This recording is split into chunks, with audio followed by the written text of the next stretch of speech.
Merci mon très cher frère africain. Merci. Pape Sissoko. Alors, merci pour l'invitation de cet Africain du Nord que je suis. Je ne me sens pas minoritaire. Tout à l'heure, il y avait Ali parmi nous. Il a dû partir pour des obligations. Oui, tout à fait. Certainement. Mais voilà, on se sent chez nous. Donc on est africain et on est en France, comme l'a dit Monsieur le maire. La République nous réunit. Et c'est quelque chose de très important. Moi, je ne vais pas verser dans l'apologie ou dans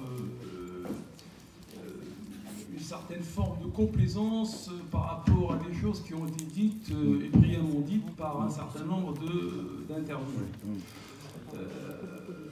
Je ne vais pas non plus être dans une position de rejet d'un certain nombre de choses. Je pars d'une parole de Churchill qui disait que quand deux hommes ont les mêmes idées, c'est que l'un d'eux est de trop. Donc vous n'êtes pas de trop et je ne suis pas de trop.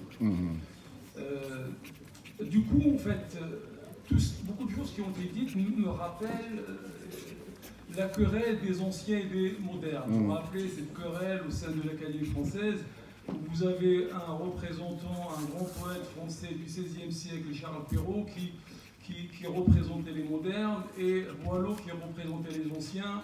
Et donc l'idée c'était sur l'aspect de la tradition. Les ancêtres en fait, sont vénérables mais ne sont pas adorables.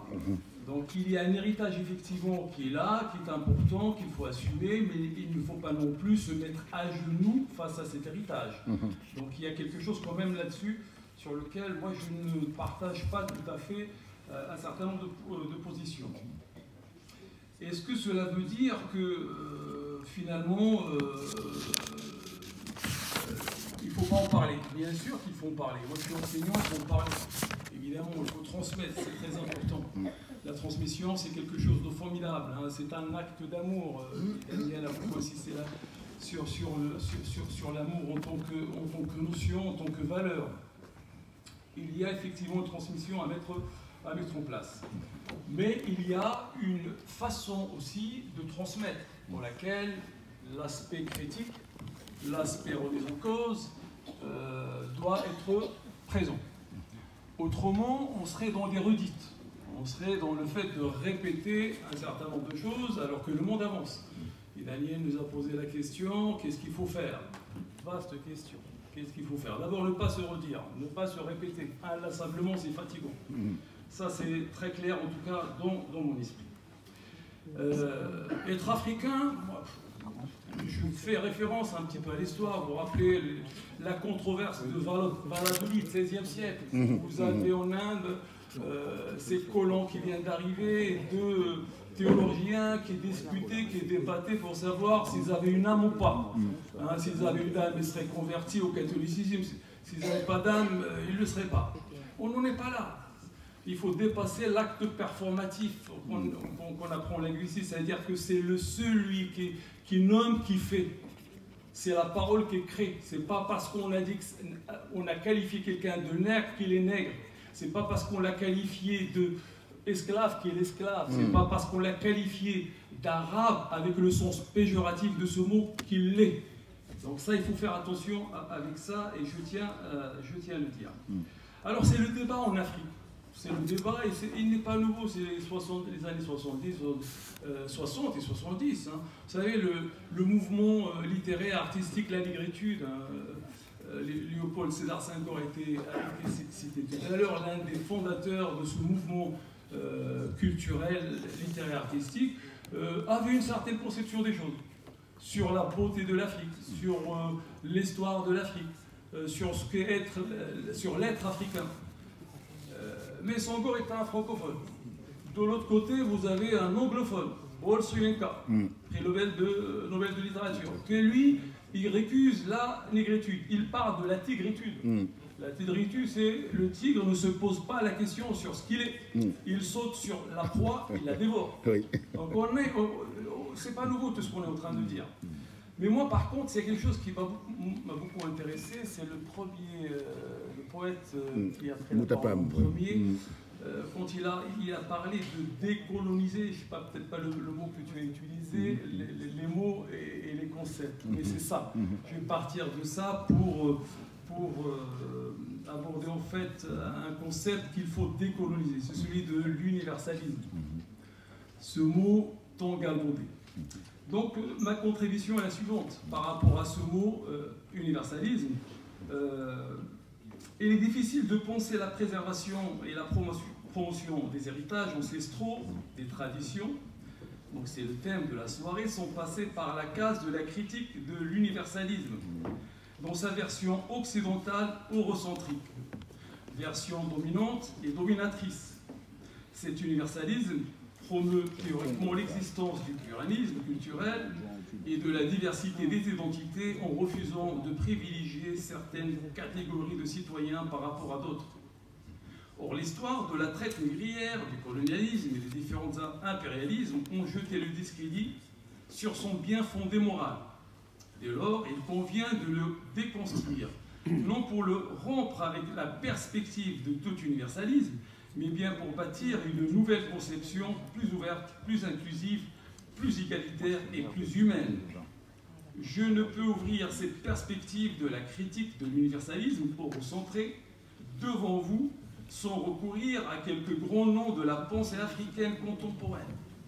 Le premier qui me vient à l'esprit est le philosophe sénégalais Souleymane Bachir Diagne, qui développe une approche renouvelée de l'idée d'universel, en partant du modèle linguistique de la traduction, et développe une anthropologie qui repose sur l'idée de branchement, d'interconnexion, rejetant l'idée selon laquelle les cultures seraient des univers étanches dont le noyau est une langue universelle. Ainsi, dit-il, je le cite, « Lorsqu'une langue donnée se décrète incarnation de l'absolu et modèle par excellence, la question de l'universel devient celle de l'universalisme. Autrement dit, de cet universalisme à sens unique qui profite au plus fort, cet universalisme doit être critiqué et déconstruit. L'universalité de la langue française, par exemple, est un classique de l'argumentation développée en France depuis Antoine Rivarol et son essai sur le génie de la langue française en 1784. Rivarol répondait à une question mise en concours par l'Académie royale des sciences et belles lettres de Berlin. Qu'est-ce qui a rendu la langue française universelle? Pourquoi mérite-t-elle cette prérogative? Est-il à présumer qu'elle le conserve? Depuis lors, la langue française est devenue synonyme de l'universalité au détriment des autres langues, notamment celles des subalternes. Partons de la pensée du philosophe Merleau-Ponty, parce que ce philosophe sénégalais, évidemment, est rivé par d'autres philosophes, et en l'occurrence Merleau-Ponty qui est français. Souleymane Bachir Diagne mobilise dans ses écrits une distinction entre deux types d'universels. Un universel de surplomb, polarisé, vertical, et un universel latéral, décentré, horizontal. Le premier, de surplomb, définit une inquiétude de tout ce qui exprime la particularité, à partir d'une position de centralité et d'hégémonie qui n'est jamais contestée. Le second, latéral, celui qu'il préfère, bien évidemment, se conçoit comme voyage entre les particuliers, sans point de référence absolu. Bien évidemment, notre philosophe sénégalais va développer sur énormément d'écrits cette notion d'universel latéral.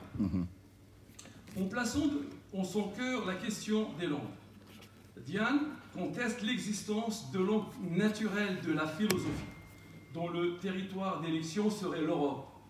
Bagdad, Fès, Tombouctou sont d'autres espaces de la vie philosophique, où se branchent des univers de référence multiples, islamiques, grecs, européens, juifs, africains, dessinant des traditions interculturelles, plurielles et singulières, non européennes forcément, exclusivement européennes. Les mouvements de translation, de transfert et de traduction entre nord et sud compliquent les routes de l'universel.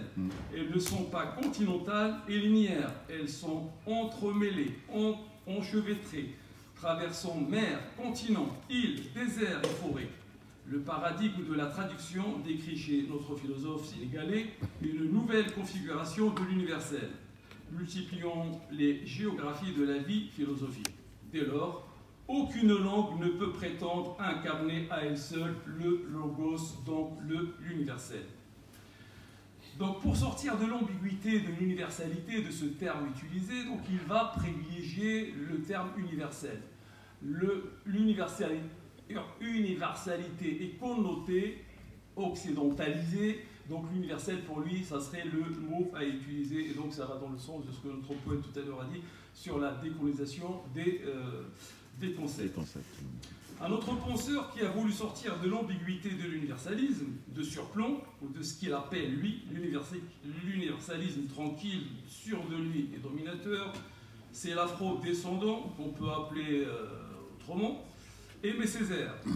Ce chantre de la négritude avec Léon Damas et Senghor, bien évidemment.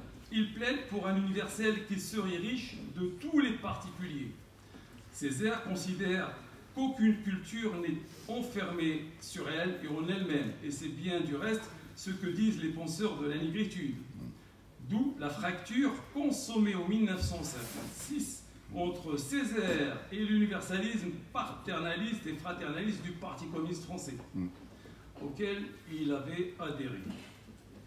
Le jeune député de Martinique, donc, alors, écrit sa lettre de démission qu'il a adressée au secrétaire national du PCF, Maurice Thorez. Ces arguments que je me fais un plaisir de vous citer et que je reconnais qu'ils sont toujours d'actualité sont les suivants. Il dit, Césaire, je le cite, en s'adressant à Maurice Thorez, qui parle de l'universalité du communisme et de la fraternité du communisme, il dit ceci.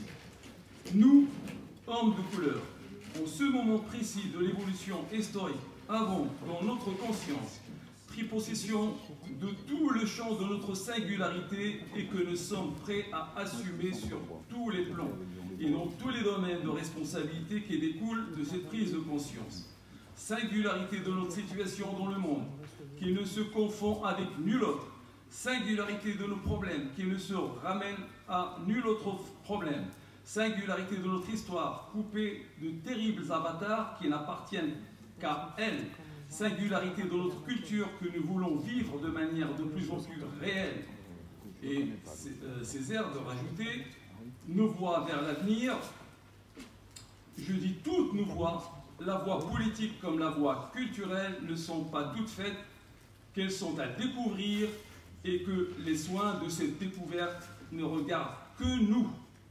Sur le paternalisme universaliste, donc fin de citation, sur le paternalisme donc universaliste du Parti communiste, Césaire souligne. Il faut dire qu'en passant que les communistes français ont été à bonne école, celle de Staline. Et Staline est bel et bien celui qui a introduit ou réintroduit dans la pensée socialiste la notion des peuples avancés et des peuples attardés.